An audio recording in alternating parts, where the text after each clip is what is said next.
Hello, blissful parents. Michelle Abraham, your host here today.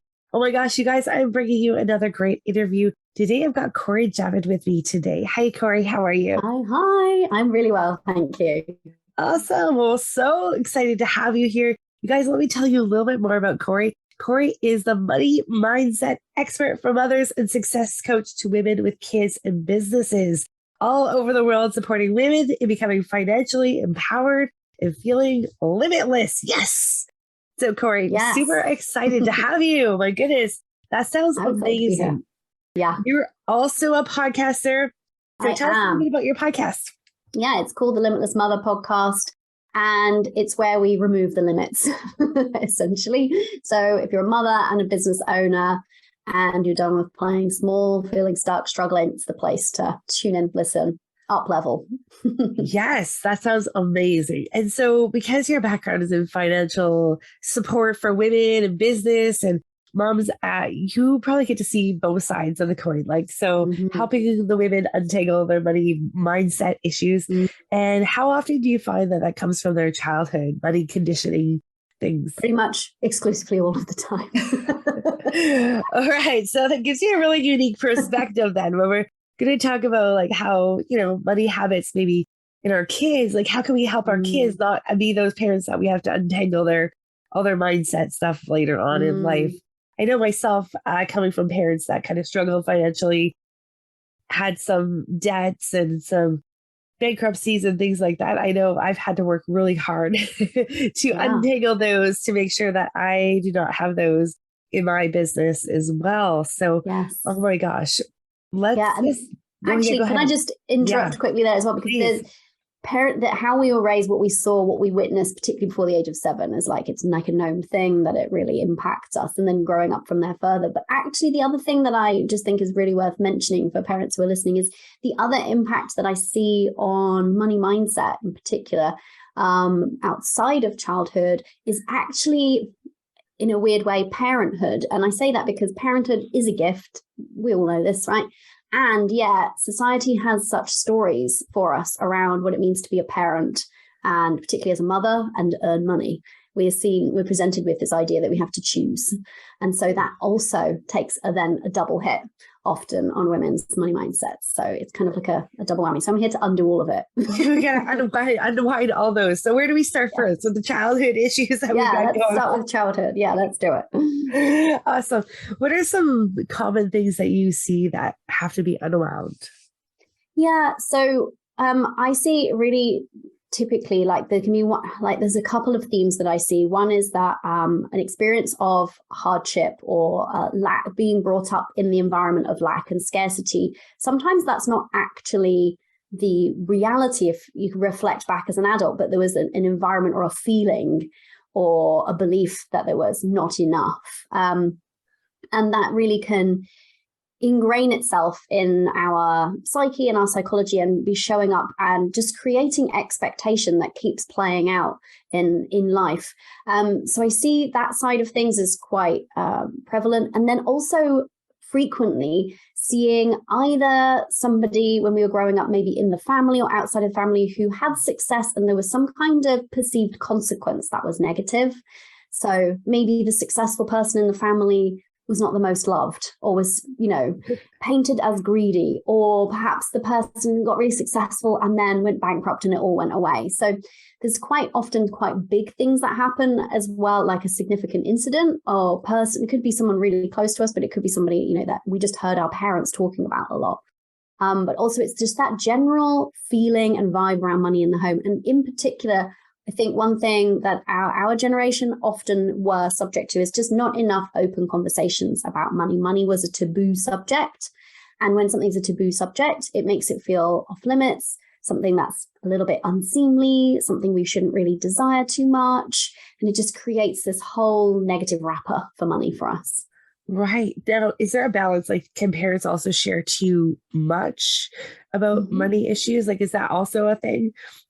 Yeah, I think so. I think sometimes, some of the clients who I work with, they've had upbringings where they felt like unstable or uncertain because they could see the uncertainty that their parents were experiencing. So it felt like they were not on solid ground. So that can show up as well. So ultimately, it gives us an opportunity to reflect as parents ourselves, though, is how did I experience money in childhood? What's been the impact on me? And then often we'll notice we're passing that down, even, subconsciously in ways that we're not fully aware of. My work is really bringing the awareness here, shining the light in it, saying, oh, this is what we inherited. We get to decide if we pass it on or pass on something different. And that's why I find it exciting, because it's working on ourselves, but it's also an opportunity to create something different for our children. That sounds great. So where do you start when you're trying to unravel those things? Yeah. So the way that I teach money mindset is I take my clients, and I have a course that I do this in as well, through a process of just looking at what's in there. I say our money mindset is a bit like an old cupboard that's not been looked at inside of for years. Dusty. There's a lot of junk in there that doesn't belong in there. So we need to fling open the doors, get a torch, shine it in there, see what's in there, take everything out. Some of the things we will want to keep, right? It's not about it all being negative. That's not the point. But it's about being aware of what's going on in there. And then how is it showing up in my life, either as a pattern or an expectation? How is that continuing to play itself out in my reality? And now that I know what's in there, I'm empowered to do something about it. So I take my clients and my students in my course through childhood, adulthood, because often we have shame and guilt around how we behaved with money earlier in our adulthood. Maybe we got into debt, or we felt like we were irresponsible or whatever. And then motherhood, and what was the impact there? Once we can see what we're dealing with, then we have the opportunity to course correct. Oh, that's great. I'm only laughing because when you said that young adulthood, that's when we went to college and they gave us a credit card, and it was yes, free money. Free money. I went to Australia and New Zealand, and 6 months later, I was like, wait a second, I got to pay this back. Yes. Yeah. When I was 21, I went on 7 different foreign trips in 1 year. It's amazing, but I was doing that all on debt. So, Right. Yeah, I think I spent the rest of my 20s paying that off. So, that's awesome. I love that you look at all 3 of those areas. So I'd love to know, as a mom, really raising kids that now want to earn money. They are, my kids are middle of school age kids. So they're wanting to earn money for things. They're wanting to spend money on things. They're wanting to keep their money. How do we make sure that we are influencing them with an abundance mindset and helping them, create some good money habits without impacting if we haven't dealt with all of our stuff first? Yeah, I think there's one hack that I love to just share with everybody, and it's just to stop using the phrase "we can't afford it," because it is so subjective, actually. And when we eliminate that phrase really perpetuates this idea of lack. There's not enough. There's not enough for that thing. I like to say instead, I think I'm going to choose to spend money on that today. That's still the same outcome. We're not necessarily giving in to our kid having that, 10th piece of plastic tat from the store that they want. It's not that we give in necessarily, but it's about modeling to them what it looks like to make an empowered choice. It's just different language, but it's a completely different energy that is backing it up. With we can't afford it. We're at the mercy of money. Whereas we're not choosing to spend our money on that today. What are some of the things that we've been choosing to spend it on that actually feel good lately? Let's talk about that. That's a very empowered choice. And then you're modeling to them I take ownership over my spending decisions. I spend with intention, and you're not then reinforcing this idea of lack. Yeah. As a kid here, I can't afford it. We can't afford it. We can't afford it over and over. It made me feel more responsible that I had to go and get a job and pay for things myself, because if I wanted it, I needed it. That's not necessarily a bad thing, but I think it was more of like than protecting my parents from having to pay for something that I wanted. It was interesting how it got psychologically. Yeah, and it's an easy go-to as a parent when we're getting nagged by a child. We can't afford it. Like, it's an easy kind of brush off. But if we can just switch that in that moment, then it's really, really helpful. And I definitely believe in, like, giving children their own money. That's another great way that we can then it means that we're modeling empowered spending choices, and then we're also giving them the opportunity to make some of those decisions themselves, with their own money. So now here's a scenario for you. Mm-hmm. So we've saved up our money. My son saved up a bunch of money. Now he wants to go spend it on things like Pokemon cards. And I'm like, no, you have so many of those that are all over the place. You don't use them anymore. How do we like encourage our kids to spend it on or save up for something that's like more like meaningful or worthwhile? Or like, do we let them spend it on those kind of silly things that we're like, why are you spending $50 on that? Yeah, I think it's about conversation, but then also about letting them make some of their own mistakes and supporting them in it. So, if he's there saying, I want to spend them on Pokemon cards, go, cool, that's obviously something that's really important to you. How will you feel next week if there's something like this? You could have had it. Will that matter? Let's just make sure we're considering all the options here, So it's not like I don't think you should do that.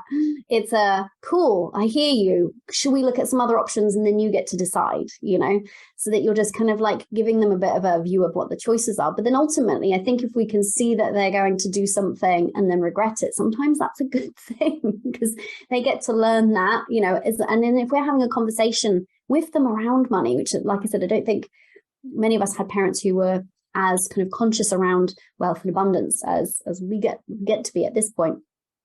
If we're having a conversation with them around it afterwards, like, oh yeah, I understand that you want that thing, but remember, you spent all that money on the Pokemon cards, and they're like, oh, that's so unfair. I get that you're disappointed. Yeah, these are some of the choices that we're making with money sometimes. You know how when I said to you in the store the other day, we're not choosing to spend our money on that. It's all a choice. So maybe next time, think about your choices differently based on this experience that you've got now. So it's kind of, then reinforcing that and allowing them to have those feelings. That's how they learn, isn't it? Yeah, that's a great idea to get them to spend something. And then maybe they'll have a little regret later. That's okay. We're not here to protect them from all of the negative feelings all of the time. So right. Yeah, good point. Let them fall down a little sometimes is good. That's great. And so having an abundance mindset, can you just share for maybe our listeners that are like, what exactly does that mean? Yeah. So we have been really sort of fed a message, just, it's just woven into a lot of the fabric of our society and things, because money has been a taboo topic and things. We're given this idea that there's not enough. So that's the kind of opposite of abundance, is this idea of lack and scarcity. If you look at a lot of big problems in the world, I'm not going to get too political or anything here, but if you look at things such as wars, it's often over resources. So this idea that there's not enough, we need to hold on to it. We need to kind of like hoard it for ourselves. The flip side of that, the opposite side of the coin, is abundance, which means that there is plenty. And we do live in a world of plenty. There are plenty of resources if we were, distributing them fairly. There's enough to go around. And actually, when we come to money, it's a scientific fact that there's more wealth each year in circulation in the world. So there is plenty out there. It's our experience of it, though, that can change. So often we can be living, like I was sort of alluding to earlier, in a lack mindset, but not necessarily lack reality. So I'll give you an example. Before I started my business, I worked at a large investment bank for 10 years. But my experience, because I hadn't done this work to change my mindset, my experience was one of lack. I always felt like there was never enough, because that's what I expected. That's what I perpetuated in my reality, right? And that's how I would then just burn through money, and it would just disappear. Oh, there goes that money again. Oh, there's never enough. And I can look back now and recognize, actually, I was living in relative abundance. We owned our own home. We did go on a trip every year. Okay, I didn't have money for some of the things that I wanted to, but it's because I wasn't being intentional with my spending, because I was in this lack mindset. So how we view the availability of money changes our experience of it.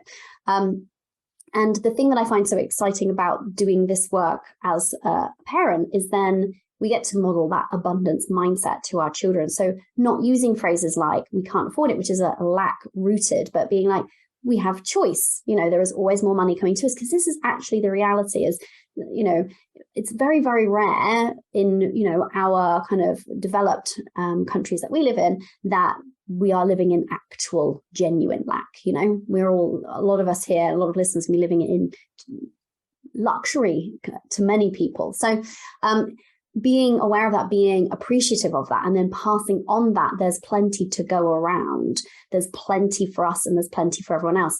It's such a more expansive and loving energy to pass on to our kids. And I think, like, for me, it's very exciting, because if we think of ourselves as the gateway to that next generation, if we pass on an abundance mindset to our children so they don't feel limited by money, they don't then feel like they need to hoard it, they don't need to feel greed, they just feel like there's plenty for all of us.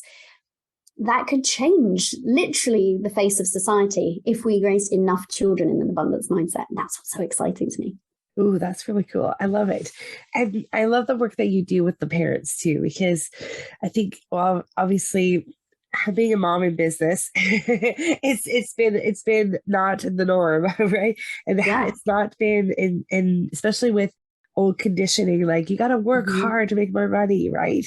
So you're really helping moms also change that mindset so that they're able to be great moms and create massive success and massive amount of money.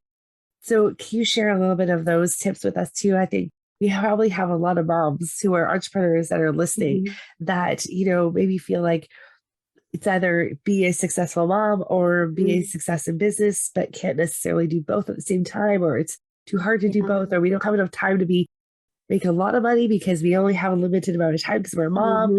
There's a lot of things going on around the mom and the working mom thing. There really are. And this is like my core passion. This is the thing that kind of really fueled me in starting my own business for myself, because I was sick of the compromise, to be honest. Why should I compromise between money and motherhood? Why should I compromise between being a present kind of parent that I want to be and having work that lights me up, fulfills me and pays me well? Like that's what I was facing in the job market. Right. Create something for myself. Damn it, I'm going to dedicate my career to helping other women do the same. So I think the first tip would be to look at the fact that most of us have been operating under this idea or a paradigm or a model, however you want to describe it, of to be successful requires hard work, hustle, sacrifice, long hours. And we see that image perpetuated. But the reality isn't actually strictly true. That's one way of doing it.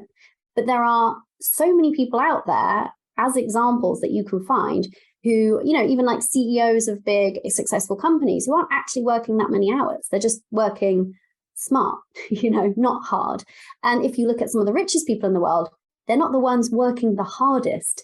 So our idea that, money has to be hard won is actually a fallacy. That's not the only way that we can create money. And so this is exciting for us as mothers and business owners, because there's a new way that we can work. And we can work, when we work on our mindset and we work on our energy, then the action that we take in the reduced hours maybe that we want to work in our business yields so much more fruitful results than if we are coming to it feeling like, I don't think this is going to work, or this is going to be hard, and expecting that, we might not want to actually take the actions or do the things from that mindset. So when we learn to just, first of all, opt out of that old way of doing things and start to look for and surround ourselves by other women who are creating success and being the kind of present mums we want to be, there's more and more and more of us doing it this way now, which is one of the reasons why I started my podcast, to kind of spread this message and normalize this. We don't have to choose. We can be successful because we're mothers, not in spite of it, which is what we've been previously taught. So my first tip would absolutely be to opt out of that old way of thinking and start opting into this new way of, actually, I can use my energy, my mindset to create bigger and bigger results, and pair that with a smaller amount of action, rather than feel like success is only available to me if I've got lots of hours to put into it. I almost feel like the more hours you have, the more hours it takes you to do something, right? Absolutely. So if you have less hours, we're actually in in actually a really great space because it forces us to get stuff done in a more efficient way. Yeah, that's why I feel like parenthood is a gift to business. And that's why I feel like they actually go hand in hand really well if you embrace it that way.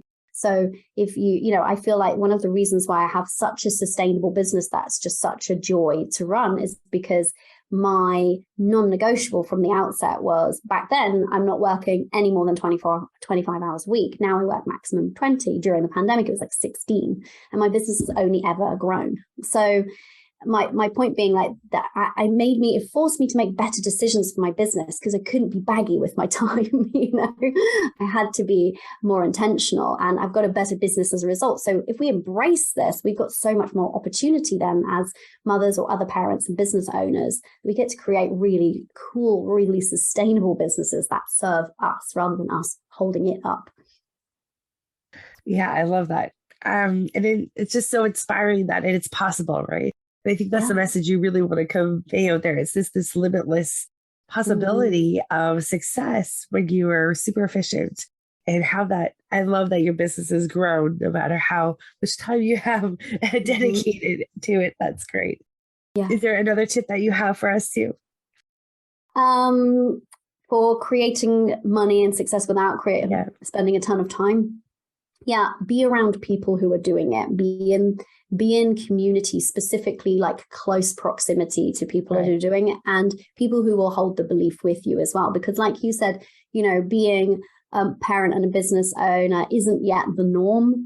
And it's really easy if you don't have support, in your circle of friends, people who are doing it too. It's really easy to feel alone in it. Yeah. As a business owner, how we feel about our business is really the dictator of how our business is going to do. We need people who can hold it with us, be alongside us, normalize success as mothers. That's the thing that can really make the difference. So, for example, I'm part of a mastermind that I pay to be in. I've been doing that for a really long time. It's really important to me to be in close proximity to women who are making money on their terms, not doing it through hustle and sacrifice and overwhelm. And I do the same for my clients too. So being in that kinship, I think, makes a massive difference. It just normalizes it. Yeah, it can be a lonely place being a mom in business when maybe other moms were on maternity leave and going back to work in a workplace. I'm seeing more and more moms, especially where we live in Canada, not going back to work after that maternity leave, and during maternity leave, thinking about starting a business and thinking about ways that they don't have to go back to work, but they could still be great moms and bring in some revenue. So have you also seen that as a really big movement to more moms are staying home? Yeah, absolutely huge. The pandemic just kind of solidified that even more. Just this sort of, I think as parents, we're just done with the lack of flexibility in the corporate space, and corporate space is being too slow and catching up. And so many of us are just coming online saying, wait, I get to set my own terms, my own hours. There's no ceiling of how much I can earn. Count me in. It's like very appealing when you understand the amount of freedom. And we're at a time of such opportunity. I just was talking in my Facebook community yesterday about this, of like, do you really understand what an exciting time this is to be a mother and a business owner? Not only do we have like the amazingness of all of this technology at our fingertips, but also we have, we're at the point of, autonomy and freedom more as women, so we can exercise that. And it's kind of all just come together at this perfect moment, which means that we get to absolutely leverage what's available here in terms of opportunity to just create incredible things that change our lives, our clients' lives, our families' lives, our communities' lives. It's really exciting. Absolutely. I feel blessed to have been part of that community for so long. And I feel like it's been so nice to see other people joining in, and also, realizing that we are so lucky right now. We have so much opportunity and so many things available to us. And it feels like it's almost starting to become more the norm, where moms are now like starting their own businesses and doing their own things. And I just love that. I think it's so cool. Yeah, totally. I agree. Yeah. Well, this has been so awesome. I know our audience is going to be like, this was great, Cori. Where can we find out more information about you and how to work with you, the work that you're doing, and also send us again to your podcast. We'd love to hear more about it. Yeah. So if you're a fan of a podcast, which I'm guessing you are if you're here, then my podcast's on all of the platforms. It's The Limitless Mother. And if you want to find out more about me and the work that I do, you can head over to corijavid.com, and that's my website, and you find all of the things there. And on Instagram, come and say hi to me, send me a DM, let me know you listened to this so I can know who you are and we can connect. And I'm at Cori Javid over there. Awesome. Thanks so much, Cori. It's been so great to connect with you. Also, parents, head out there, check out Cori's website. It's corijavid.com. And we look forward to bringing you back again sometime so we can touch more on how we can help make our moms be more successful in parenting and in business. Love it. Thank you. Thanks, Cori.